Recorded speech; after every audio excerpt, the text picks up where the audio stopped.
안녕하세요. 머리 심는 의사 이선용입니다. 올해 대한모발이식 학회에서 제가 비절개 모발이식 현장에서의 비디오나 카메라 사용에 대해서 발표를 했습니다. 의료 현장에서 의사들이 보다 실제적이고 객관적이고 또 정확한 자료를 만들기 위해서 사진이라든지 카메라 이런 것들을 어떻게 활용하면 좋을지에 관한 발표였는데요. 이게 반대로 소비자인 환자분들 입장에서 보면 인터넷에 떠도는 수많은 이 비포 애프터 사진이나 그 자료들의 질, 그러니까 얼마나 객관적으로 또는 정확하게 환자의 상태를 직접적으로 보여주냐를 판단하는 어떤 팁이 될 수 있기 때문에 그 자료들을 통해서 비포 애프터 사진 잘 보는 법에 대해서 얘기를 해보도록 하겠습니다. 이제 기술적인 부분들은 우리가 알 필요는 없으니까 최대한 제외를 하고 비포 애프터를 내가 볼 때 이런 부분들을 좀 체크하면서 보면 더 좋다, 이렇게 생각해 주시면 좋을 것 같아요. 보통 이렇게 M자라든지 헤어라인 쪽을 채우는 이식을 했을 때에는 이 사진을 보시면 머리띠를 한 상태에서 수술 전후를 비교하는 사진이 굉장히 많은데요. 물론 머리띠를 이렇게 해놓으면 경계 부분의 자연스러움이라든지 내가 채우려고 의도했던 부분이 얼마나 촘촘한지는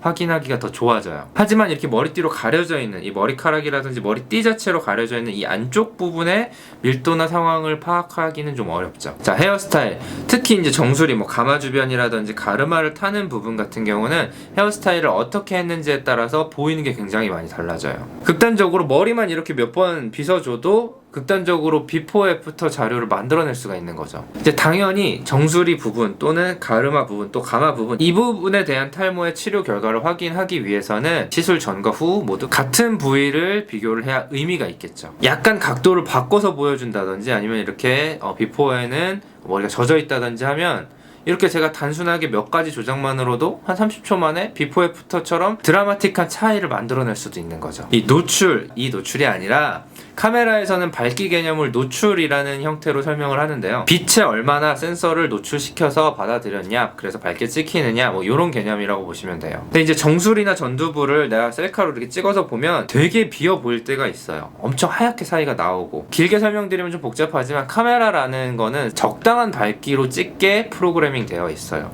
그런데 이제 머리카락 같은 부위는 우리나라에서는 보통 머리가 까맣잖아요. 이 전반적으로 까마니까 여긴 되게 어두운 부위네 좀 노출을 시켜서 밝게 보이게 해주자, 이런 계산을 해버리기 때문에 카메라가 착각을 해서 노출을 과다하게 해서 사진이 나오는 경우가 많이 있습니다. 반대로 이를 이용해서 어둡게 찍힌 사진이랑 밝게 찍힌 사진을 또 비교하면 마치 머리카락이 더 많고 적은 것처럼 보일 수도 있는 거죠. 포토샵, 이건 사기의 영역이기 때문에 이거는 병원에서 이렇게까지 하지는 않겠죠. SNS 같은데 가끔 저도 광고가 뜨면 보이는데 2주 만에 머리가 새까맣게 자랐다라든지 이런 광고들에서는 자세히 보면은 그 포샵질을 한 주작을 한 티가 확실히 나요. 자, 사진이랑 영상은 좀 다른데 백문이불여일견이라고 했죠. 아무리 모발이식을 잘하고 어떻게 모양이 되고 만들어지고 이런 얘기를 듣는 것보다 비포 애프터 수술 결과를 보는 게 환자분들 입장에서는 제일 판단이 쉬우실 거예요.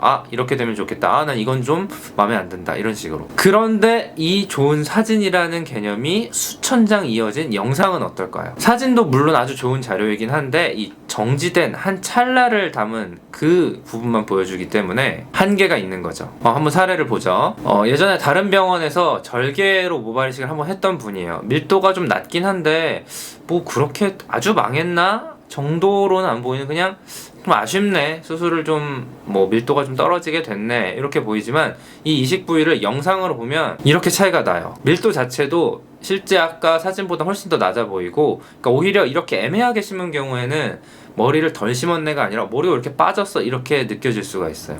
그리고 자세히 보시면 모발 방향이 어떤 거는 이렇게 내려오고 어떤 건 이렇게 내려오죠. 그러니까 심은 거랑 기존 머리 방향이랑 완전히 어긋나 있는 거죠. 이렇게 디테일한 부분을 영상에선 더 많이 보여줄 수 있기 때문에 요즘 실력이 있는, 좀 자신 있는 그런 병원들에서는 비포 애프터를 영상 자료로 보여드리는 경우가 많죠. 이런 인터넷에 있는 많은 자료들을 올바른 눈으로 판단해서 좀 더 후회 없는 선택을 하셨으면 좋겠습니다. 물론 저희 머리 심는 의사 채널에서도 다양한 사례의 수술 전후 영상을 비교해서 보실 수 있게 해놨으니까 참고해 주시면 감사하겠습니다.